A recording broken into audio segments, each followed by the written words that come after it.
A father pushes through a crowd beside the Sea of Galilee. His name is Jairus, a leader in the local synagogue. His 12-year-old daughter is dying. You see him force through the crowd. You feel the panic in his chest. You watch him fall at Jesus' feet. "Come, lay your hands on her. Let her live." Jesus goes with him. Before they reach the house, men arrive with the sentence Jairus has feared. "Your daughter is dead. Do not trouble the teacher anymore." Maybe you know how one sentence can close every door. You hoped, prayed, and waited. Then the answer sounded final.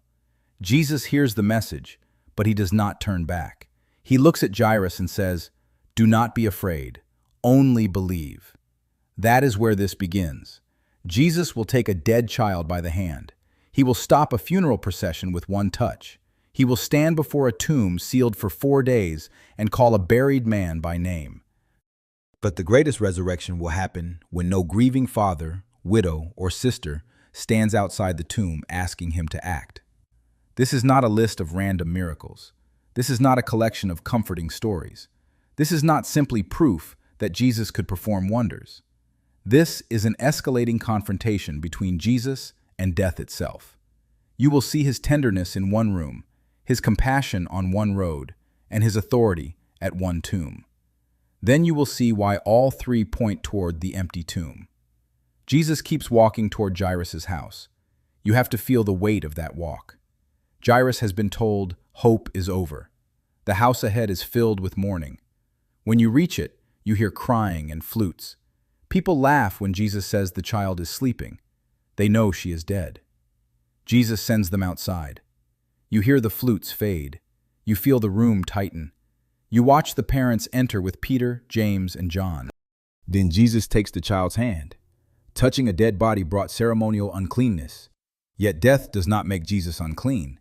His life moves toward her. He speaks 2 Aramaic words, Talitha cum, little girl, get up. It sounds less like a battle cry and more like a father waking his child. Her eyes open. She stands. She walks. Then Jesus tells her parents to give her something to eat. That detail matters.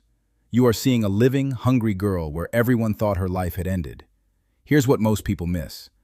Jesus does not turn her into a spectacle. His authority is enormous, but his touch is gentle. Death has taken her hand, and Jesus takes it back. But the next resurrection is different. Near the town of Nain, 2 crowds meet. One follows Jesus into the town. The other follows a coffin out. If you were standing there, you would see the living moving one way and the dead moving the other. At the center is a widow.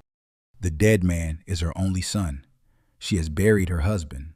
Now she is burying her child, perhaps her only protection. She never asks Jesus for help. She may not know who he is, but Jesus sees her. Luke uses the Greek word splagnizomai, compassion so deep you feel it in your body.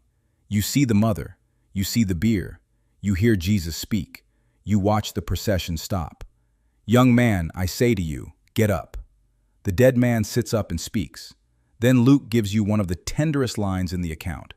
Jesus gives him back to his mother. At Jairus' house, faith reached toward Jesus. At Nain, compassion moved Jesus toward a woman too broken to ask. Notice the pattern. The first child had only just died.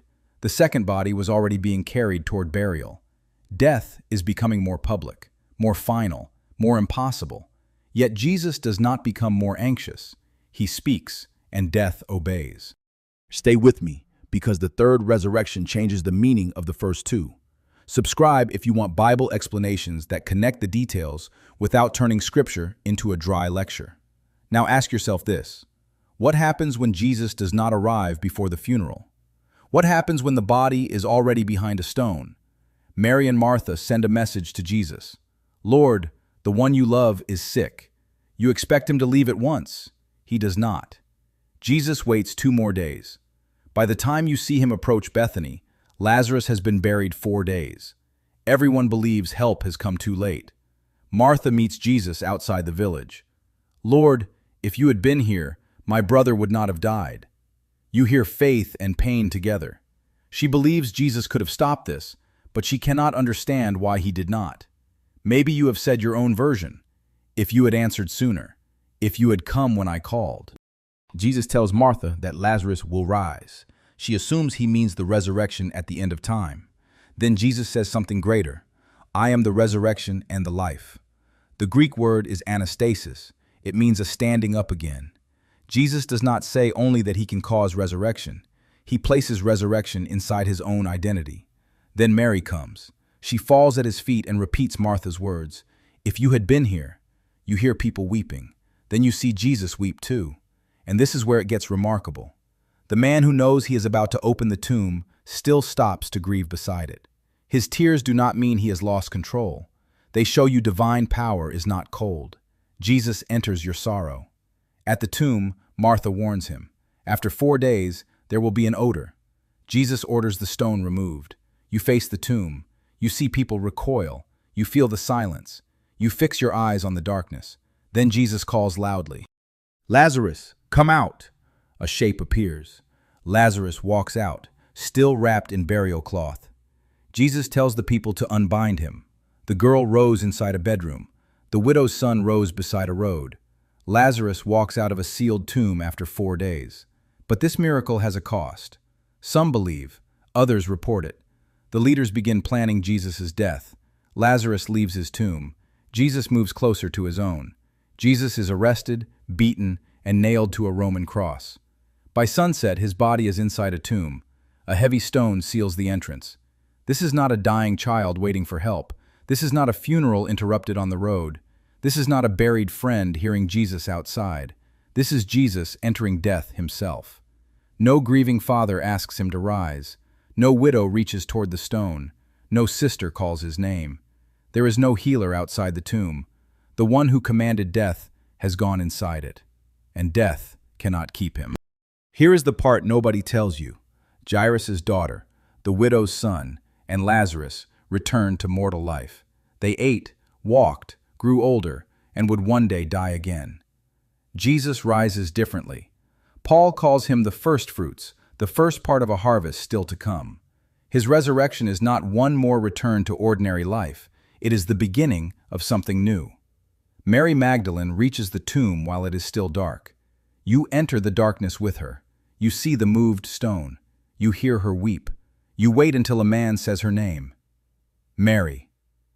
One word changes everything. The voice that called Lazarus out of darkness now calls Mary out of grief. Centuries later, Augustine counted Lazarus among Christ's greatest miracles. The giver of life stood outside the tomb, but Lazarus came out wearing grave clothes. Jesus left his behind. You can hold a child's hand beside a hospital bed, but you cannot command the next heartbeat. You can whisper a loved one's name beside a coffin, but you cannot make that person answer. You can love, pray, and hold on until your hands shake. Human love reaches the grave. Then human power stops. The resurrection claims Jesus' authority does not. Share this with someone who needs hope in grief, because Christianity does not say death is painless. It says death is defeated. So what do these resurrections reveal? First, Jesus' authority over death keeps expanding before your eyes. You see a child rise, a funeral stop, Lazarus leave his tomb, and Jesus walk out of his own grave. Second, delay does not always mean abandonment. Jairus thought death ended hope. The widow did not know help was approaching. Mary and Martha believed Jesus had arrived too late. You may know that feeling. You pray, you wait, and silence feels like absence.